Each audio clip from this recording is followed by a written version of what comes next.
بسم اللہ الرحمن الرحیم۔ یہ صورت مدنی صورت ہے، اس میں کل 18 آیتیں ہیں اور یہ بہت ساری معاشرتی مسئلے مسائل پیدا ہوتے ہیں، اس کی طرف نشاندہی کرتی ہے، اس کی اصلاح کرتی ہے۔ پہلی آیت بڑی زبردست آیت ہے۔ اے ایمان والو، لا تقدموا، مت آگے بڑھو، اتنی جرأت مت کرو کہ تم آگے بڑھو بین یدی اللہ و رسولہ، اللہ اور اس کے رسول سے، اللہ اور اس کے رسول سے آگے بڑھنے کی کوشش مت کرو۔ واتقوا اللہ، اور اللہ سے ڈرو۔ ان اللہ سمیع علیم، یقیناً اللہ تعالیٰ سننے والا اور جاننے والا ہے۔ علیم، جاننے والا، بہت زیادہ جاننے والا، مبالغے کا صیغہ ہے۔ سمیع، سنتا بھی ہے۔ جب بھی دو صفت کہیں بھی آتی ہیں قرآن پاک میں تو تیسرا معنی، پیارا معنی حاصل ہوتا ہے، کیونکہ بہت سارے لوگ سنتے ہیں لیکن سمجھتے نہیں ہیں، اس کی حقیقت کو جانتے نہیں ہیں۔ اللہ سنتا بھی ہے اور اس کو سمجھتا بھی ہے۔ دین کے معاملے میں اپنے طور پر کوئی فیصلہ مت کرو، دین کے معاملے میں اللہ سے ڈرو، اپنی طرف سے مت بولو جبکہ قرآن و سنت میں اس کا ذکر نہیں، فہم صحابہ سے نہیں ثابت۔ آپ نے فرمایا 2 چیزیں چھوڑ کے جا رہا ہوں، جب تک تم ان 2 چیزوں کو تھام کے رکھو گے کبھی بھی گمراہ نہیں ہوگے۔ اور اگر کسی کے علم میں کمی ہے، نہیں پہنچی، اس زمانے کے لوگوں کو نہیں بات ملی، تو صحابہ کے تعامل سے دیکھ لے، نہیں سمجھ آ رہی ان سے لے لو، ان کے فہم سے قرآن کو سمجھو، دین کو سمجھو، صحابہ کرام نے کس طرح سمجھا۔ اور پھر بھی اگر نہیں ملتی ہے بات، اجماع ہے، علماء کا اجماع، اور وہ بھی نہیں ہے تو پھر جا کر قیاس ہے۔ لیکن سب سے اہم چیز قال اللہ قال رسول ہے۔ تو دین کے معاملے میں اپنے طور پر کوئی فیصلہ نہ کرو، نہ اپنی سمجھ اور رائے کو ترجیح دو، بلکہ اللہ اور اس کے رسول کی اطاعت کرو۔ اور جب سے یہ تعصب کا دور شروع ہوا، دین کو جب لوگوں نے بانٹ لیا، یہ میرا ہے، یہ فلاں کا ہے، میں فلاں کا ماننے والا، فلاں کا ماننے والا، میں فلاں امام کے پیچھے چلنے والا، جب یہ تعصب آ گیا نا تو اس میں یہ بات تو بہت دور کی بات ہے کہ وہ چیز ملی نہیں ان کو، نہیں، وہ چیز حدیث موجود ہے، فرمان موجود ہے، لیکن وہ اس لیے عمل نہیں کرتے کہ ہمارے امام صاحب نے اس کو نہیں اپنایا، نبی کی حدیث ہوتی ہے، ہوتی رہے، چھوڑ دیتے ہیں، اپنی بلا سے چھوڑ دیتے ہیں، کوئی پرواہ نہیں کرتے۔ یہ بہت بڑی بدبختی ہے اور دین سے دوری ہے۔ بلکہ اللہ اس کے رسول کی اطاعت کرو، اپنی طرف سے دین میں اضافہ یا بدعت کی ایجاد مت کرو۔ اپنی طرف سے دین میں اضافہ یا بدعت کی ایجاد آپ کریں گے تو یہ اللہ اس کے رسول سے آگے بڑھنے کی ناپاک جسارت ہے، جو کسی بھی صاحب ایمان کے لیے لائق نہیں۔ اسی طرح کوئی فتویٰ قرآن و حدیث میں غور و فکر کے بغیر نہ دیا جائے۔ علماء سے کہا جا رہا ہے اگر آپ فتویٰ دینا چاہتے ہیں تو پہلے اس کو قرآن میں تلاش کریں، حدیث میں تلاش کریں، پھر جا کر وہ فتویٰ دیں۔ یعنی کہ کوئی آ گیا فتویٰ اپنے دماغ سے دے رہے ہیں، اپنی سوچ سے دے رہے ہیں، نہیں۔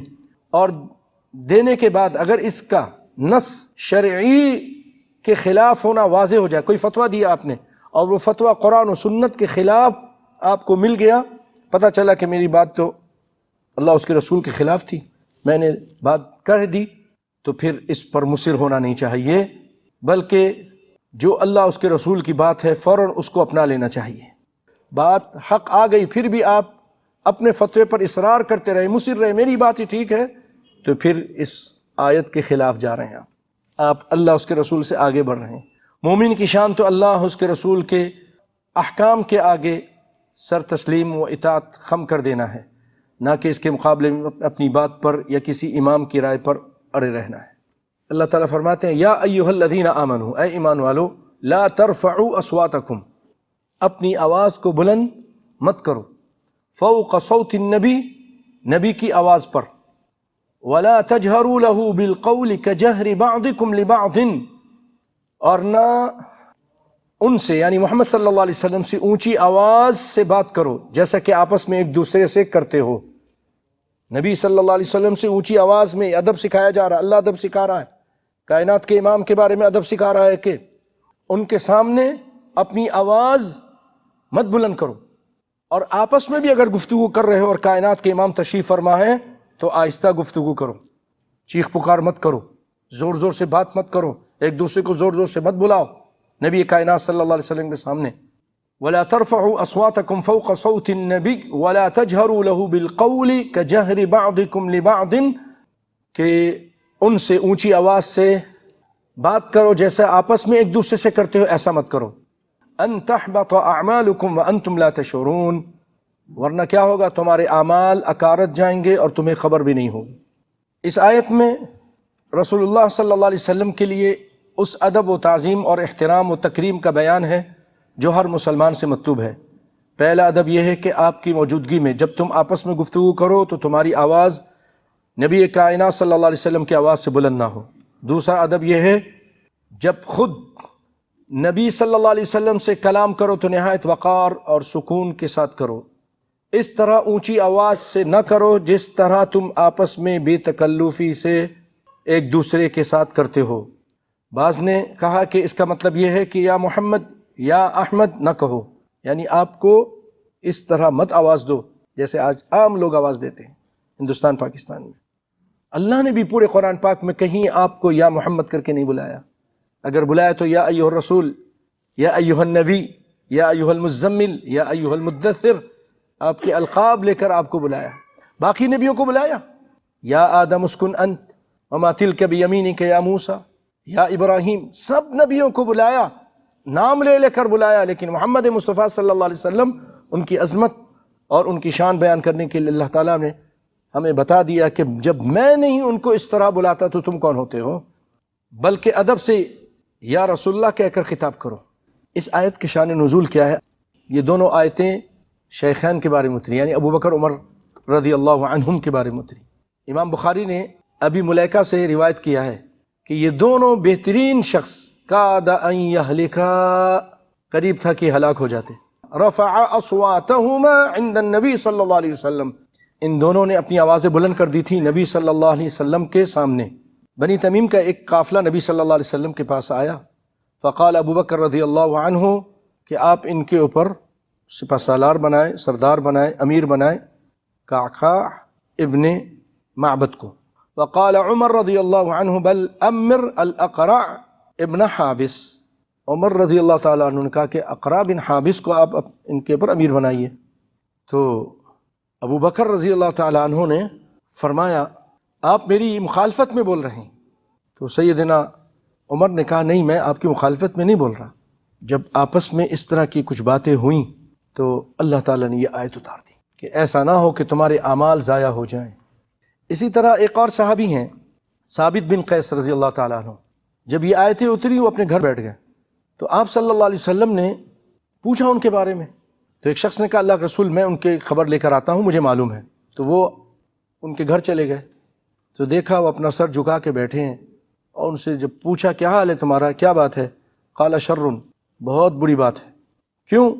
کہ ان کی آواز بلند تھی. کہنے لگے میری آواز تو بلند ہو جاتی ہے تو میں جہنمی ہو گیا ہوں. تو وہ شخص آیا کہ رسول اللہ صلی اللہ علیہ وسلم کو بتا، دیکھو کتنی ان لوگوں کو قرآن آ جائے تو کتنا ان لوگوں کو خیال ہوتا تھا، کس طرح پھر وہ سوچتے تھے شاید یہ میرے لیے اتری. تو آ کر کہا کہ اللہ کے رسول وہ تو ایسا ایسا فرما رہے ہیں. آپ نے کہا جاؤ واپس. وہ ان کے پاس گئے دوسری مرتبہ اور خوشخبری لے کے گئے کہ آپ صلی اللہ علیہ وسلم نے فرمایا اذهب الیہ فقل له انک لست من اہل النار ولکنک من اہل الجنہ، تم جہنمی نہیں ہو بلکہ تم جنتی ہو. نبی نے ایک مرتبہ فرما دیا، آپ کی بات پھر غلط نہیں ہوتی کیونکہ اللہ کی طرف سے تھی. یمامہ کی جب جنگ ہوئی ثابت بن قیس آئے، انہوں نے کفن پہنا ہوا تھا اور فقاتلہم کافروں سے حتی قتل، یہاں تک کہ اس راستے میں اللہ کے راستے میں قتل کر دیے گئے اور شہادت کے درجے پر فائز ہوئے. اور نبی صلی اللہ علیہ وسلم کی جو بات فرمائی تھی آپ نے کچھ عرصے پہلے وہ پوری کی پوری ثابت ہو گئی کہ یہ جنتیوں میں سے ہے. اور آگے اللہ تعالیٰ تعریف کرتا ہے ان الذین یغضون اصواتہم، بے شک جو لوگ پست کرتے ہیں اپنی آواز کو عند رسول اللہ، رسول اللہ صلی اللہ علیہ وسلم کے سامنے، اولئک الذین امتحن اللہ قلوبہم للتقوی، یہی لوگ ہیں جن کے دلوں کو اللہ تعالیٰ نے پرہیزگاری کے لیے جانچ لیا ہے. یہ وہ لوگ ہیں کہ ان کے دلوں کا اللہ تعالیٰ نے امتحان لے لیا ہے تقوی کے لیے.